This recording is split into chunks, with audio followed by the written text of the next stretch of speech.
اللہ تعالیٰ اس ماہ محترم کی برکات سے ہمیں مالا مال فرمائے۔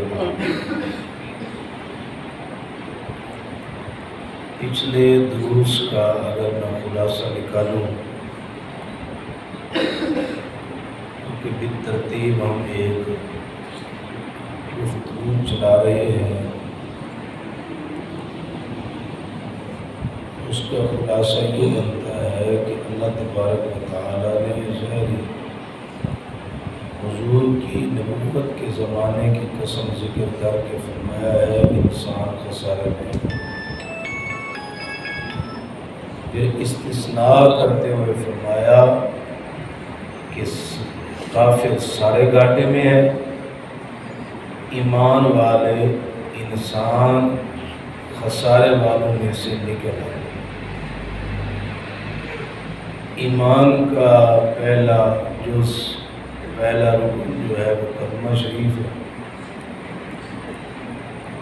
اس کے فضائل کے اندر آپ حضرات نے یہ بات سماعت فرمائی کہ علم انتہائی ضروری چیز ہے، اور علماء ربانیین سے ہی علم سیکھنا چاہیے۔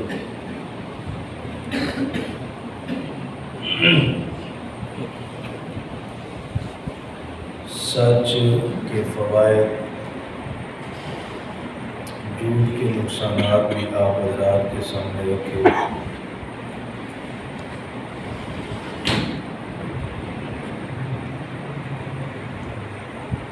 اب اسی ایمان کا یا کلمہ طیبہ کا ذکر حدیث پاک کی روشنی میں ہم سماعت کر رہے تھے کہ حضور کے ایک صحابی جن کا نام جناب حضرت دہیہ کلبی رضی اللہ تعالی عنہ ہے، ایمان لانے سے پہلے آپ خود ہی اس کو بیان کرتے ہیں کہ دار ارقم میں حضور کی بارگاہ میں حاضر ہوا، جس حجرے میں سرکار تشریف فرما تھے اندر بیٹھنے کے لیے گنجائش نہیں تھی، تو میں دروازے کے باہر بیٹھنے لگا تو سرکار نے اپنی مزمل والی چادر میری طرف پھینکی اور فرمایا دہیہ کلبی یہ چادر نیچے بچھا کر اس کے اوپر لائے۔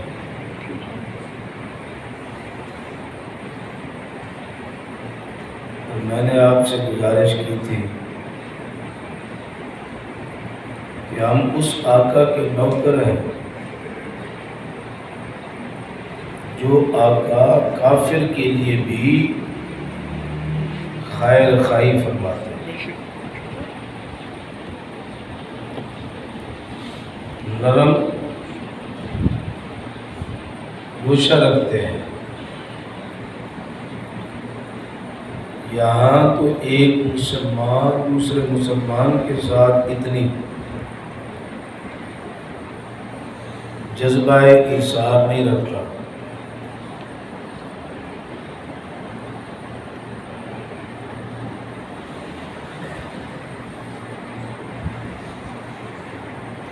دل کی نرمی جو ہے یہ بہت بڑی اللہ تعالیٰ کی طرف سے دولت ہے جس کو ملی ہے۔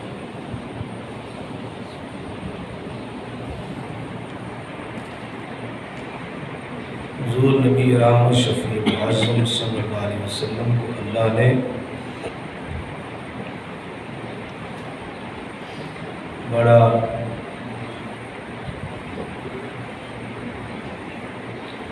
نرم دل عطا فرمایا،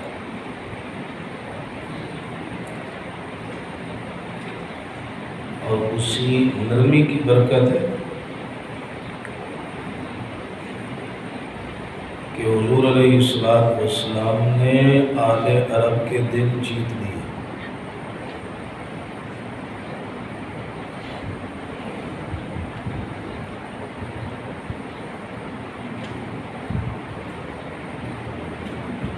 حضور علیہ السلام نے جب چادر پھینکی اور جناب دہیہ کلبی نے اس کو حاصل کیا، روایت کے اندر یہ آتا ہے بجائے اس کو نیچے بچھانے کے آپ نے اس چادر کو اکٹھا کیا، اس کو چوما اور اپنے سر پہ رکھ کر کہا یا رسول اللہ یہ چادر نیچے بچھانے کے نہیں بلکہ سر کا تاج بنانے کے لیے۔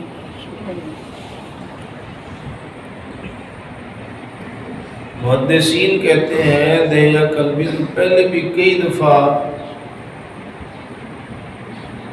آپ کی بارگاہ میں آ چکے تھے لیکن ایمان کی دولت نصیب نہ ہوئی۔ آج سرکار کی چادر کا ادب کیا، اس ادب کی برکت سے اللہ نے ایمان کی دولت سے سرفراز فرمایا۔ حضور نے فرمایا دہیہ قلبی چادر کا اتنا ادب ہے اور تو ابھی تک ایمان قبول نہیں کر رہا، تو عرض کیا کہ آج کلمہ پڑھا کے مجھے بھی اپنا غلام بنا۔ فالدین کلہ آداب، میں دین سارے کا سارا ادب کے اندر ہے۔ ادب نہیں ہے تو پھر دین فائدہ نہیں دیتا۔ یہ نمازیں، یہ روزے، یہ حج، یہ زکوٰۃ، یہ ساری عبادتیں اسی کے کام آئے گی، اسی کے لیے نور بنے گی جس کو ادب کی دنیا حاصل ہوگی۔ یہاں یہ بات بھی ذہن نشین رہے، پرفتن دور میں ہم رہتے ہیں، ہمارے معاشرے کا یہ المیہ ہے کہ کچھ لوگ صحابہ کرام کی خطائیں ڈھونڈنے پہ لگے ہوئے ہیں اور کچھ لوگ معاذ اللہ اہل بیت اطہار کی خطائیں ڈھونڈنے میں لگے ہوئے ہیں، جبکہ اہل سنت و جماعت کا عقیدہ یہ ہے کہ جن لوگوں کو اللہ نے مرتبہ صحابیت اور حضور کو نور شافع یوم النشور صلی اللہ علیہ وسلم کی آل بنایا ہے، یہ وہ پاکیزہ نفوس ہیں، کائنات کے ایسے عظیم شخصیات ہیں جن کو اللہ تعالیٰ نے ہر قسم کی خطا سے محفوظ فرما دیا۔ یہ اہل سنت نے عقیدہ کیوں اپنایا؟ اس لیے کہ اگر کسی نے چادر کا ادب کر لیا تو اللہ نے اس کے لیے عزتوں کے دروازے کھول دیے ہیں۔ جو حضور کے صحابہ اور حضور کی آل کا ادب کرے گا اس بندے پر اللہ کتنی مہربانیوں کے دروازے کھولے گا۔ یہ بد مذہبی ہے، بد عقیدگی ہے کہ حضور کے صحابہ یا حضور کی آل کی طرف کسی برائی کی نسبت کی۔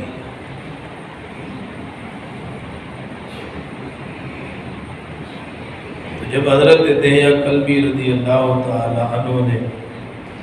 نبی پاک علیہ السلام کی غلامی کو اختیار کرتے ہوئے حضور کا کلمہ پڑھا تو رونے لگ گئے۔ آپ علیہ السلام نے فرمایا اے دہیہ قلبی، حالت کفر میں تو نہیں رویا، اب جب کہ میری غلامی اختیار کر لیا اب تو نے رونا شروع کر دیا۔ حضور کے صحابی نے عرض کی یا رسول اللہ صلی اللہ علیہ وسلم، ایک گناہ رلا رہا ہے۔ سرکار نے فرمایا وہ کیا گناہ ہے؟ عرض کی آقا میں نے کئی بچیوں کو اپنے ہاتھ سے زندہ درگور کیا، مجھے سمجھ نہیں آ رہی کہ اللہ میرے اس گناہ کو معاف فرمائے گا یا نہیں۔ اسی اثناء میں علامہ اسماعیل حرکی فرماتے ہیں حضور کی بارگاہ میں جبریل آ گئے اور جبرائیل امین علیہ الصلوۃ والتسلیم نے حضور کی بارگاہ میں عرض کیا یا رسول اللہ صلی اللہ علیہ وسلم، دہیہ قلبی کو اللہ کی طرف سے یہ پیغام دے دیں، اے دیا قلبی جو تو نے کلمہ پڑھا ہے، اس کی برکت یہ ہے کہ حالت کفر میں کیے گئے گناہ اس کلمے کی برکت سے معاف ہو جاتے ہیں۔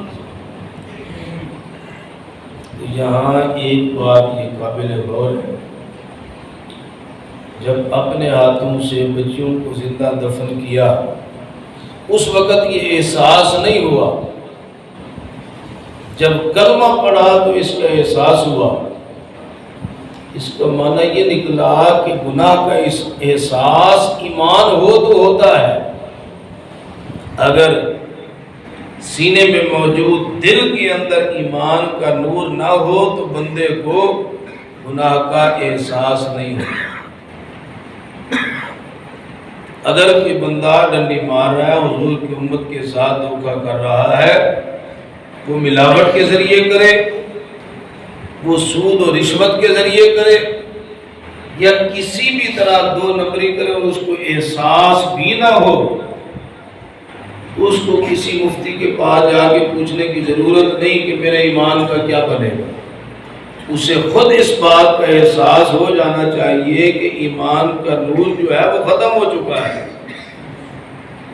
اگر ایمان کا نور سینے میں موجود ہو، وہ تو گناہ کرنے کے بعد انسان کو چین سے بیٹھنے نہیں دیتا جب تک انسان اس گناہ کا ازالہ نہیں کرتا۔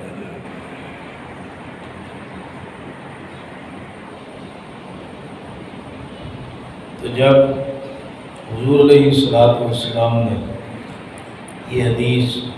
یہ بات جناب دیا قلبی کو بتائی کہ ان الاسلام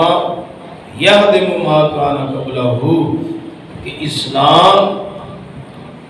ایسی دولت ہے کہ کفر کے گناہوں کو مٹا دیتا ہے۔ یعنی سچے رب کا اور سچے رسول کا جب نام لیا جائے تو اللہ ان کی برکت سے کافر کے ماضی کے جتنے بھی چھوٹے بڑے گناہ ہوتے ہیں ان کو اس کے لیے معافی کا اعلان فرما دیتا ہے۔ اسی لیے کسی نے کہا تھا کہ ایک نام محمد ہے جو کوئی کام بگڑنے نہیں دیتا، بگڑے بھی تو بنا دیتا ہے نام محمد۔ اس میں اللہ نے یہ تاثیر رکھی ہے، یہ برکت رکھی ہے، یہ خیر رکھی ہے کہ جب یہ زبانوں پر جاری ہوتا ہے تو کافروں کے گناہ معاف ہو جاتے ہیں۔ جب حضور علیہ السلام نے جناب دیا قلبی رضی اللہ تعالیٰ عنہ کو یہ بات بتائی تو وہ مسکرانے لگ گئے، جبکہ حدیث پاک میں ہے کہ نبی پاک علیہ السلام کی آنکھوں سے آنسو جاری ہو گئے، اور جناب حضرت دیا قلبی رضی اللہ تعالیٰ عنہ نے عرض کی یا رسول اللہ صلی اللہ علیہ وسلم مجھے خوش کر دیا، آپ آنسو بہا رہے ہیں۔ تو سرکار نے فرمایا دیا قلبی یہ غم کے آنسو نہیں ہے، یہ دکھ کے آنسو نہیں ہے، یہ کسی تکلیف کے بھی آنسو نہیں ہے، بلکہ یہ خوشی کے آنسو ہیں کہ اگر کوئی ایک دفعہ کلمہ پڑھے اللہ اس پر اتنا کرم کرتا ہے تو جو بار بار یہ کلمہ پڑھے گا اللہ اس پر کتنا کرم فرمائے گا۔ اس لیے ہمارے بزرگوں نے یہ بیان کیا ہے اور یہ وظیفہ بھی رہا ہے کہ جب کوئی کسی کا عزیز یا پیارا فوت ہو جائے تو ایثار ثواب کے لیے حضور نے فرمایا دعا کے لیے، مردہ جو ہے مرنے والا جو ہے اپنے زندوں سے دعا کے لیے انتظار کرتا ہے، اور جب کوئی زندہ انسان اپنے مرنے والوں کے لیے دعا کرتا ہے تو حضور فرماتے ہیں مسلم شریف کی حدیث پاک، فرمایا وہ مردے کو دنیا و ما فیہا کی نعمتوں سے زیادہ خوشی دیتی ہے کہ کسی کو آپ عرش فرد تک ساری کائنات دے دیں، انسان کو اس پر اتنی خوشی نہیں ہوتی جتنی مرنے والے کو زندوں کی طرف سے کی جانے والی دعا پر خوشی ہوتی ہے۔ اور بہترین تحفہ یہی ہے کہ ان کے لیے کلمہ پڑھا جائے اور اس کا ثواب بھیجا جائے۔ اس لیے کہ صوفیاء فرماتے ہیں بخشش کا یہ بہترین ثمار ہے کہ جس مرنے والے کے لیے کلمہ پڑھ کر ایصال ثواب کیا جائے، اللہ اس کی قبر پر اپنی رحمتوں کے دروازے کھول دیتا ہے۔ اللہ تعالی ہم سب کو آقا کریم علیہ الصلوۃ والتسلیم کی سچی غلامی نصیب